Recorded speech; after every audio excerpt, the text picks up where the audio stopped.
close to the season where they're going to be shedding the velvet off of their antlers. What's unique about that is that the velvet that sits on their antlers, when they shed it off, they will actually consume the velvet as a nutritional purpose. It just provides adequate vitamins and minerals to their diet. Just hanging out in the shade. We're at Twin Lake right now, guys. If you actually look up the hill, you'll be able to catch a glimpse of the Bush family estate up there. 12-bedroom, 14-bath home with a ballroom included. Oh, look at that. The elk is playing with the goose, or the geese are messing around with the elk. One of the two. Alright, guys, you see a couple of our Scottish Highland cattle over under the tree. We're off to our right as well. But if you guys look to the right, you will see the only bear in Grant's farm. It's just a carving of a bear. We have a couple of these carvings throughout the park. They are created by a company called Wood Dent, which is located in Festus, Missouri. And it looks like we have our donkeys standing in the middle of the road. We just give them a little bit of time. Honk the horn. And at this time, guys, please keep your hands, cell phones, everything. But our donkeys are what we call the guardians of the farm. They're pretty stubborn. That's where they kind of, donkeys. Also, guys, we have our little 4-week-old baby. Yeah, his name is Acorn. Little cutie. Anyways, guys, like I said about our carvings, created by a company called Wood Dent, which is located in Festus, Missouri. Our next carving is going to be a carving of a bald eagle, and I like to play a little game. You have to find the carving of the bald eagle.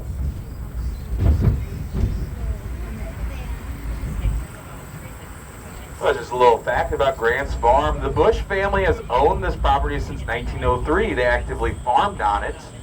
And August Bush Sr. was known as Farmer Bush. They didn't live on property until 1913, with their first structure being the Barnhof courtyard. Over there. Yeah, guys, and if you saw it, we just passed the Bald Eagle. We are coming to the second half of Deer Park. And I like to say a carving of a peacock likes to greet us into the entrance. Wood Dent came here with chainsaws and wood chisels, and I like how close we get to this because it kind of shows you the intricate carvings they did on all of these carvings. Kind of shows you the craftsmanship that they had. As we enter the second half of Deer Park, guys, we will see 3 species of deer, 2 species of cattle, North American bison, yak, water buffalo, zebras, and ostriches.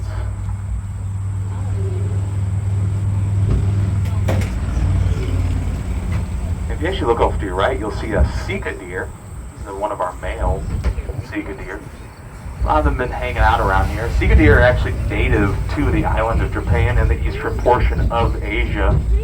And there is a small population here in North America too that is located in Maryland because it has the ideal habitat that Japan has. Then some fallow deer hanging out in the field, guys. Fallow deer are native to the southeastern portion of Europe, including Turkey as well. A lot of the fallow deer male have been hanging out underneath a tree all day. We will see them. Alright, guys, and over up to your right, you'll see our zebra and our Z-donk. A Z-donk is a cross between a donkey and a zebra. He's brown on top, he's got stripes on his legs. I like to say he's a donkey that didn't put his pajamas on all the way.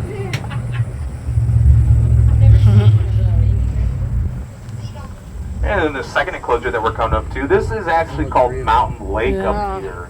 This is where our water buffalo like to hang out. But we call this Mountain Lake because this is the highest point at Grant's farm. So let's see if they're hanging out in the water right now. Yeah, if you guys look on the far side of the lake, you'll see the water buffalo's heads just sticking out of the water. They like to submerge their body completely in the water. It allows them to regulate their body temperature. Over there. There are 2 species of water buffalo in the world. There's African and Asiatic water buffalo, and the variation that we have is Asiatic water buffalo. Back there. Yeah, guys, they're clear across the lake, and just their heads are sticking out. And these 2 white swans right here are actually ours as well. These are trumpeter swans.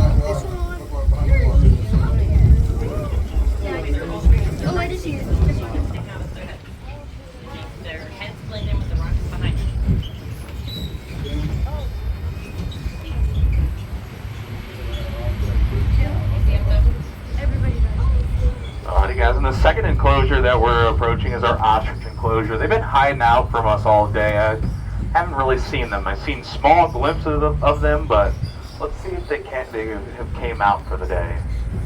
Then off to the left, guys, you'll see another one of our wood carving of a barn owl. I only have 2 more carvings left in the park, and I'll point out the last 2 to you.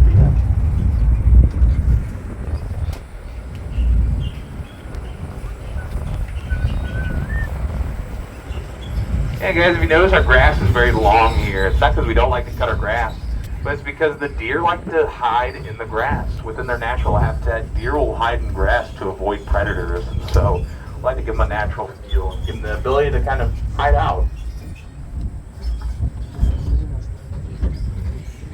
As we go further along this path, the bison have been hanging out down this hill near this shelter that we'll be approaching soon. So keep your eyes peeled. You may see our North American bison. It still looks like our ostriches aren't wanting to come out for the day, and that's okay.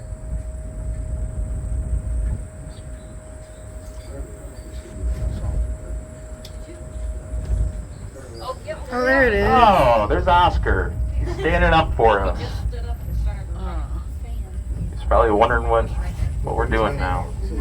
Oscar, he's our male. He stands about 8 feet tall, weighs about 320 pounds, and he can run up to actually 43 miles per hour.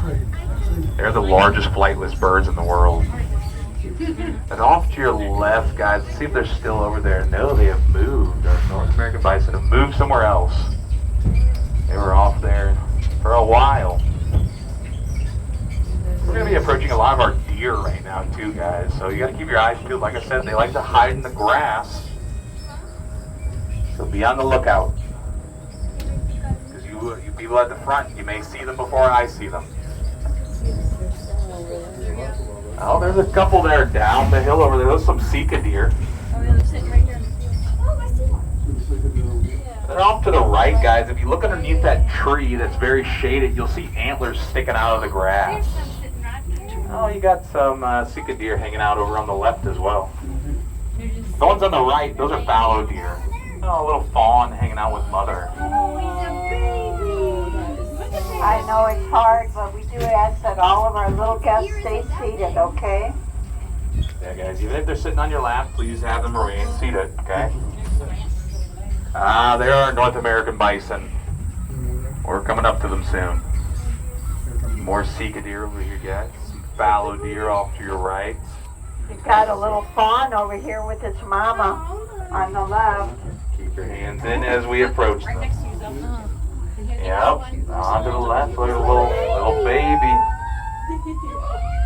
When they're just born, they're about the size of a terrier dog. The Sika deer are a very small species of deer, so their babies are extremely small too.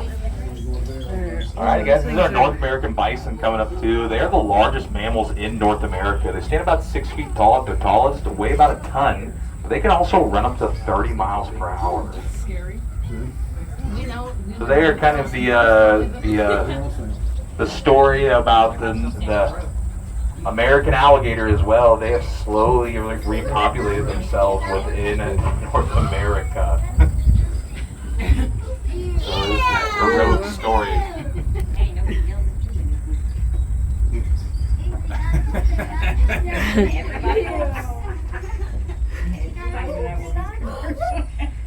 You may see a couple more animals over here. Our Sika deer have mostly been hanging out down here all day. If you guys notice, they have a black stripe that runs down their back, and that's how I can tell the difference between our Sika and our fallow deer, because they look very similar to each other. A couple more fawns over here with their mothers. We've had a lot of babies this year. For every animal, there's been a lot of babies. So it's definitely a treat to see all of them. Oh, and our cattle are up the hill as well. We have our Longhorn and Ankole cattle up there.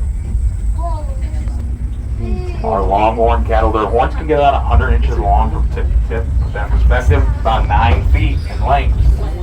Our Ankole cattle, they have very thick horns, and they actually use those horns to help regulate their body temperature. They use them as a sort of radiator.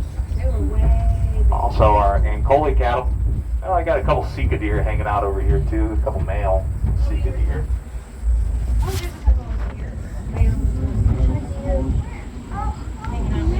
So we are coming to the end of Deer Park, guys. We are going to be entering into the Tier Garden. From the Tier Garden, go check out the baby goats, take a carousel ride, or check out an animal show. And after you explore the Tier Garden, guys, head off to the Barnhof Courtyard. If you're 21 years or older, please enjoy 2 free beers on us. There we go, guys. Get a better look at our cattle from this perspective over here. And so you see the guy that is mostly black over there? He is actually probably one of the largest cattle we have on property right now. So it's kind of a treat to see him. He's a longhorn. Very large guy. Like I said, guys, if you notice the Ancoli cattle, they have the very thick horns. And yeah, they use those to help them regulate their body temperature. As they know, a radiator pretty much absorbs the heat. And that's good for them because they actually live in a very dry portion of Africa. They live in Uganda, and they were domesticated by the Watusi tribe. So a lot of times you'll hear people call them the Ancoli Watusi cattle.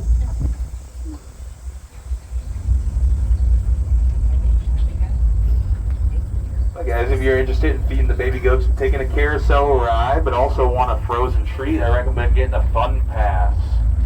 $10.43 after tax and everything. You get 2 bottles to feed the goats, get a carousel ride, and a frozen treat.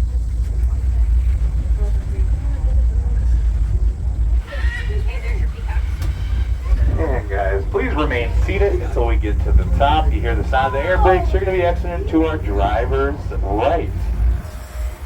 Be exiting to our driver's right towards Sophie up here. And there's plenty of peacocks on property. There's about 15 on property just roaming throughout. It won't be the only picture you get. So